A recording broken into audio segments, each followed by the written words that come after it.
প্রাচীন পারস্যের অ্যাকেমিনেইড এম্পায়ারের state religion ছিল জোরাস্ট্রিয়ান।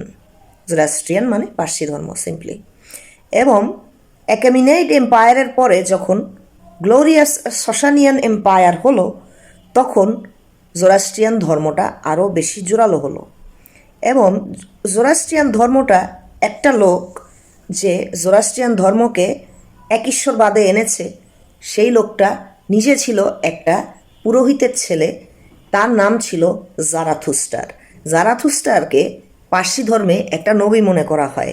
এবং সেই পৌত্তলিক পার্সি ধর্মটাকে ইরানের সে করলো কি, বলল এই এই এই লোকটা, সে নিজেই পুরোহিতের ছেলে ছিল, সে নিজেই মন্দিরে পূজা টুজা করতো এবং সে প্রাচীন পারস্য ধর্মের যে পার্সি ধর্মের যে পূজা আচার রীতি সব কিছু সমাজে কীরকম প্রভাব ফেলতেছে, কি হচ্ছে না হচ্ছে, এগুলি সে সবই খুব ভালো করে জানতো। এবং সে একটা সময় যেটা বলল, সে পাহাড়ে চলে যায় অনেক দিনের জন্য এবং পাহাড় থেকে সে একটা বই লিখে নিয়ে আসে। বইটার নাম হচ্ছে জেন্দা আবেস্তা। ঠিক আছে, জেন্দা আবেস্তা হচ্ছে পার্সি ধর্মের পবিত্র গ্রন্থ।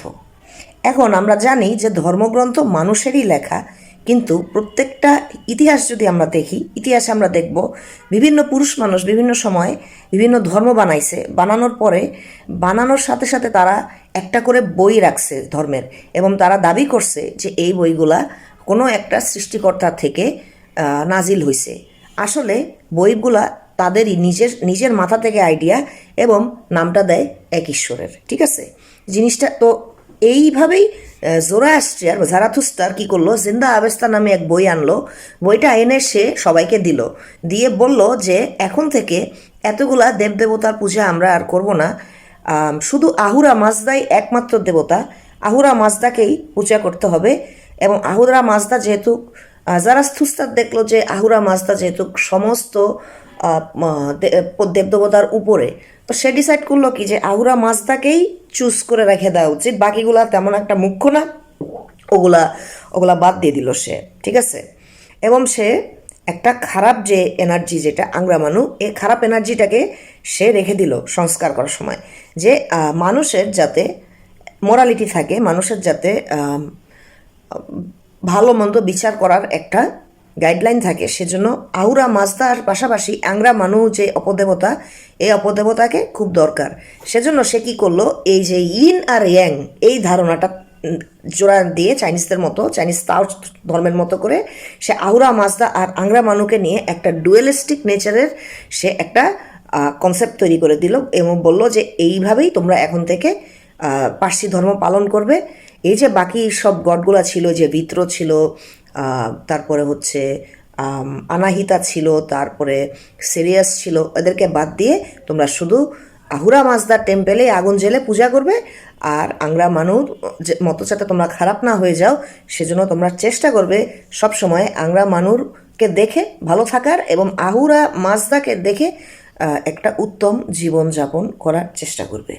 ঠিক আছে, এই হচ্ছে সংস্কারের বেসিক সামারি। এবং ওরা যেই কাজগুলো করে সেটা হচ্ছে, যেভাবে পূজা করে সেটা হচ্ছে, ওরা ফায়ার টেম্পলে পূজা করে। ওরা সবসময় ফায়ারটাকে বার্নিং রাখে, কারণ ফায়ারটাকে ওরা সেক্রেট মনে করে, ফায়ারটা ওদের একটা ফোর্স। আগেও ওদের ধর্মে যে ফায়ারকে একটা শক্তি হিসাবে ওরা দেখতো, সেটাও কিন্তু আহুরা মাজদা আংরামানু পাশাপাশি এই জারাথুস্টা যেটা করছে, আগুনের যে ইম্পর্টেন্স সেটা রেখে দিছে মন্দিরে। ঠিক আছে, এছাড়াও এরা যেটা করে সেটা হচ্ছে প্রার্থনা হিসাবে এরা কুষ্টি ওরা করে। এটা এক ধরনের পূজা, যেটা হচ্ছে ওরা সুতা দিয়ে ওরা একটা পূজা করে, সুতা দিয়ে পূজা করে।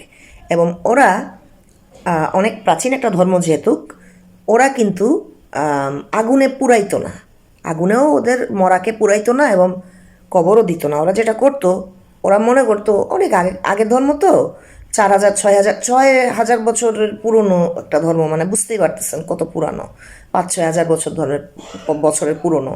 তা এরা মনে করতো কি যে যেহেতু মানুষ প্রকৃতি থেকেই আসে, এবং সব পশু পাখি মারা গেলে প্রকৃতিতেই মরে পচে শেষ হয়ে যায়, অথবা অন্য পশু পাখি খেয়ে ফেলে, অথবা মাটির সাথে পচতে পচতে শেষ হয়ে যায়।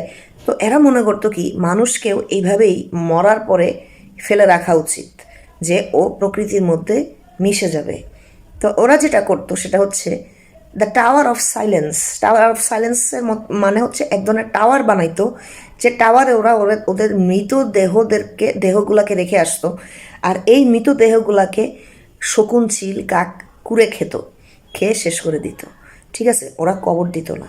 তো জিনিসটা দেখতে খুব ভয়ঙ্কর লাগলেও কিন্তু আগে এরা এভাবেই চলছে হাজার হাজার বছর। এরা এদের মরা দিয়ে রাখতো টাওয়ার অফ সাইলেন্সে, যেখানে যে কোনো রকমের বন্য পশু পাখি, বিশেষত শকুনরা এসে খেয়ে ফেলতো। তো এরা মনে করতো, এবং এটা একদিক দিয়ে এটা একটা রিসাইক্লিংয়েরও ভালো টেকনিক, সেটা হচ্ছে যে কোনো মরা আপনি দিলেন, যে সমস্ত প্রাণী আছে প্রকৃতিতে যারা মরা খেয়ে বাঁচে, যেমন শকুন, শিয়াল, কুকুর, তারপরে হায়না, সিংহ, এদের পেট ভরে যায়। এদের আলাদা করে শিকার করতে হয় না। এদের প্রজন্মের পর প্রজন্ম বেঁচে থাকবে যদি আপনি কন্টিনিউয়াস ডেড বডি সাপ্লাই দেন। তো পার্সিরা আবার এই দিক দিয়ে ভালোই চিন্তা করছিল যে আচ্ছা, মরাদেরকে যদি আমি শকুনে খাইতে দিয়ে দেই তাহলে তো শকুনও থাকে ভালো, আবার প্রকৃতির জিনিস, মানুষ প্রকৃতিতেই মিশে যায়। তো এখান থেকেই হচ্ছে আপনার এই টাওয়ার অফ সাইলেন্সের কনসেপ্টটা আসে আর কি। তো এটা ভালো আর কি, কিন্তু আজকের দিনে এটা খুব ভয়ঙ্কর।